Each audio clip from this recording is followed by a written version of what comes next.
Bora, videozinho sobre a arma nova, hein, gente? Vamos lá.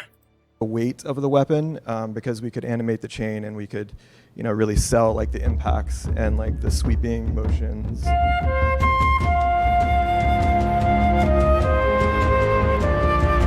Welcome to Forge and Eternum, where we talk about all things New World. Today we're going to be talking about the new weapon coming out on the expansion, the Flail. I'm joined today by Josh, who designed this weapon, our combat designer, JR, our player experience lead, and Kyle, the sound designer on the weapon. So let's jump right in and start with you, JR. Why did we choose the Flail? Like, why of all the potential weapons that we could have created did we sort of land on this? Well, we actually started the development of this weapon years ago, and it had started as actually we were thinking about doing a whip, and through much iteration and much back and forth, we tried lots of different concepts, and we ended up actually coming back. Galera, como vocês sabem, mano, o New World já está em desenvolvimento há muito tempo, tá? E eles não estão preparando as armas. A arma vai sair agora, eles estão começando a preparar agora. Não. Já tem muitas armas preparadas já no New World, eles vão lançando conforme vai passando o tempo, tá, gente? Que nem a Mangual, aí já faz anos que eles estão trabalhando. To something more whip-like, but with the flail. It was, this weapon is, it's, it has different aspects to it, but it's partly tank focused and partly healer focused. And that was like kind of an archetype that we didn't have in the game yet. So it's very much like a paladin type archetype that we did this weapon. And Josh, what was sort of like some of the inspiration early on when you were designing this weapon?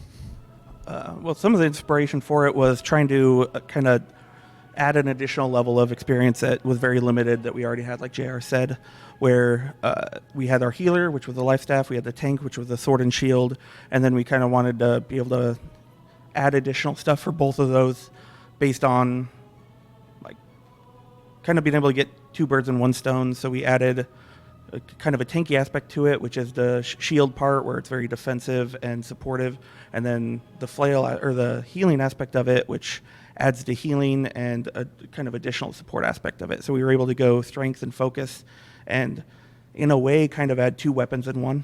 Cara, essa arma vai estar muito focada pra tanque e healer. Vai ser full suporte, mano. Aesthetic and sound for the Flail.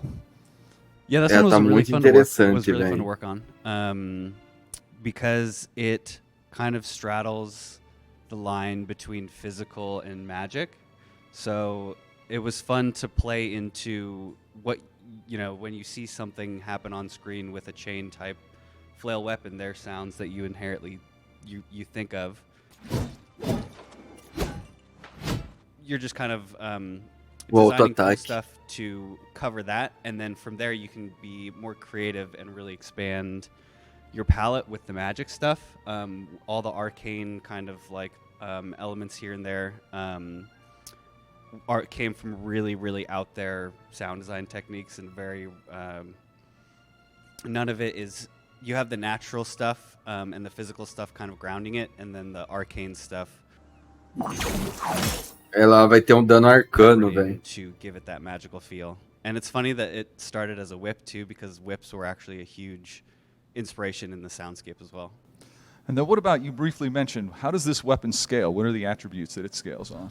So its primary scaling is strength, and then secondary is focus. So it does do less scaling on the focus, but that's because it has a lot more utility with the healing, and we added some additional functionality where the buffs will scale based on how much focus you have. So there's some where the duration starts relatively low, but the more focus you put into it, the duration will go up, or it'll just get more power. And so we went with strength to kind of aid into more of a kind of... Ó, que da hora, gente. Os buffs dela, os buffs que elas vão dar, a cura que elas vão dar, vai ser full baseada no focus, tá? A força vai dar mais dano pra ela. Mas os buffs vão ser full o tanto de tempo que vai durar o buff, a força do buff, vai ser tudo focado no focus, tá, mano?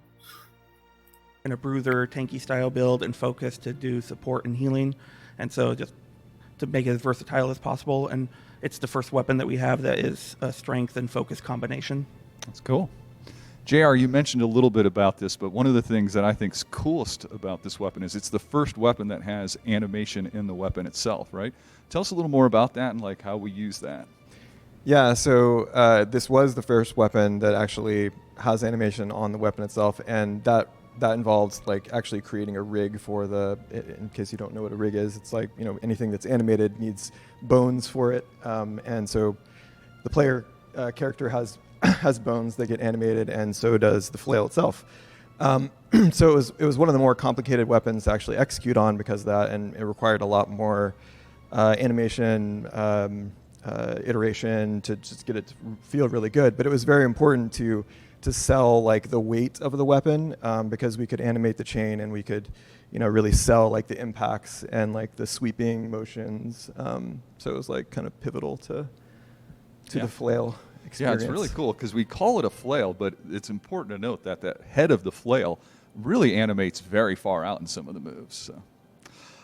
So, Josh, tell us a little bit about the two trees. Obviously, we don't want to give too many spoilers, but give us a little high level of what the two trees are and sort of what the focus of each one is, and maybe highlight one ability or something in each tree that you like.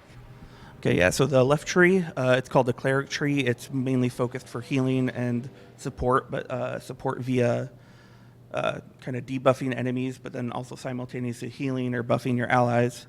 So be aggressive. Vai ter debuff também. Além de buff, vai ter debuff, The velho. right tree is called the Bastion tree. It's more about defensiveness and tanking, and kind of similar to the other tree where it's all about attacking, and then you buff your allies, give them more defense, increase your own survivability, and kind of you can mix and match the trees. Vai ser muito, vai mudar totalmente o PVP com essa arma, mano. Going all in on it. Essa arma vai ser usada com provavelmente Void e essa arma aqui, mano. Which is a pretty big fan favorite for most people, but you charge forward, you can pass through all the enemies and allies and just clear a path basically. And then when you decide, you get to choose when it ends, and when you decide for like when you hit Manopla de gelo, essa arma vai ficar boa. Some cool animated flip and hit the ground, and then fortify yourself, fortify any allies that may be nearby that impact point. And so that one definitely stands out. And then for the Cleric tree, one of my personal favorites is called Arcane Vortex, and it's just visually very kind of magnificent in a way. There's very awesome VFX to it. Your character spins and the flail spins around several times, and it just looks and stands out like just visually. Cool. And Kyle, what about you? Like when you were making these moves, any standout move, any stories about sort of the creation of the specific ability sound effects you got? Well, I could talk about the ability that you just mentioned, the Vortex one. There, I don't want to give too much away, but there are the VFX are very kind of like particleistic.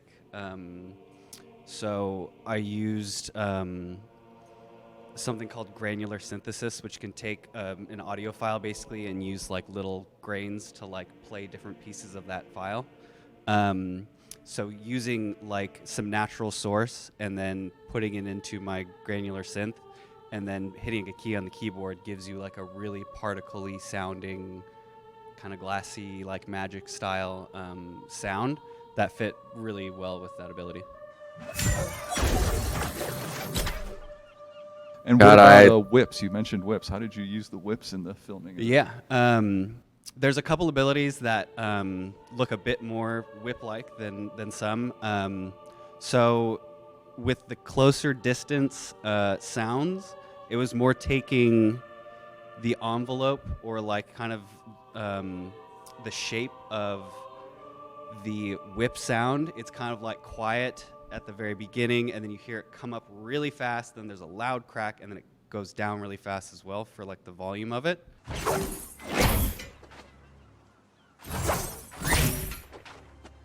And then with the distant sounds, I actually use a lot of like, everybody knows the sound of like the whip crack, and it like kind of echoes through canyons and whatnot.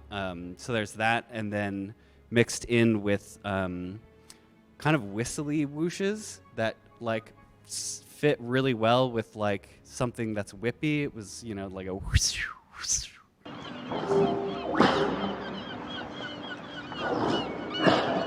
Olha! O som fica diferente pra quem those are ouve de blended in, longe. when you get a little farther out, and give it a different kind of sound when you're more distant. That's cool. One more thing for you, Josh. You mentioned we have some new tech where things scale off focus.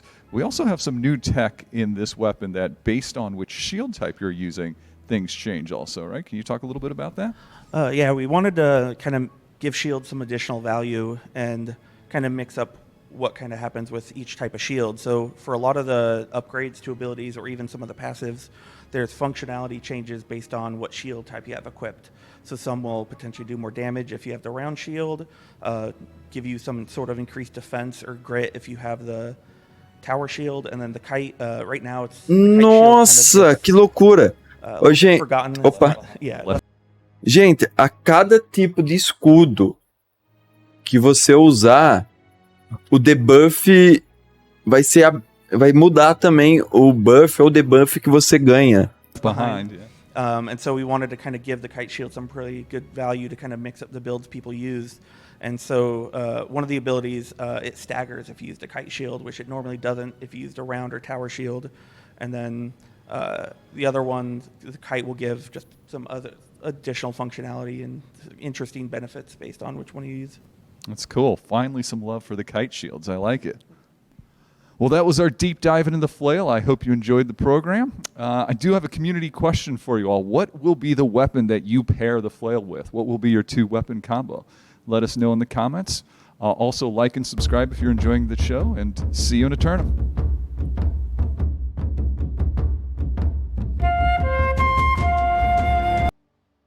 Aqui, ó.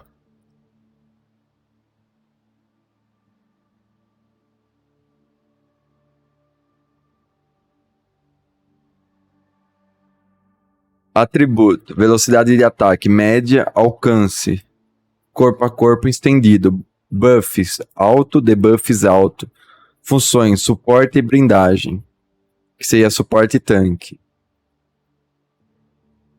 Ponto forte: sobrevivência, utilidade, versátil, suporte e defesa. Ponto fraco: causa pouco dano, combate 1 versus 1.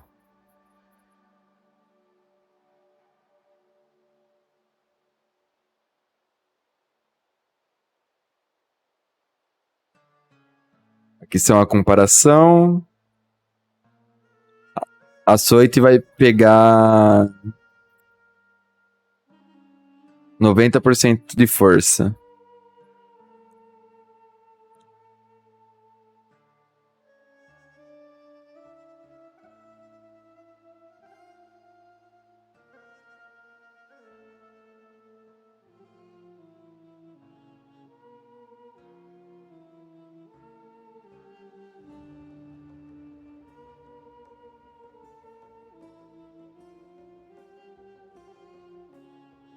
Aqui algumas combinações sólidas para nova arma. Açoite, manopla material, açoite, bastão vital, açoite, espada, escudo, açoite, martelão de guerra, machado. Da hora, gente. Como estamos no hype, mano.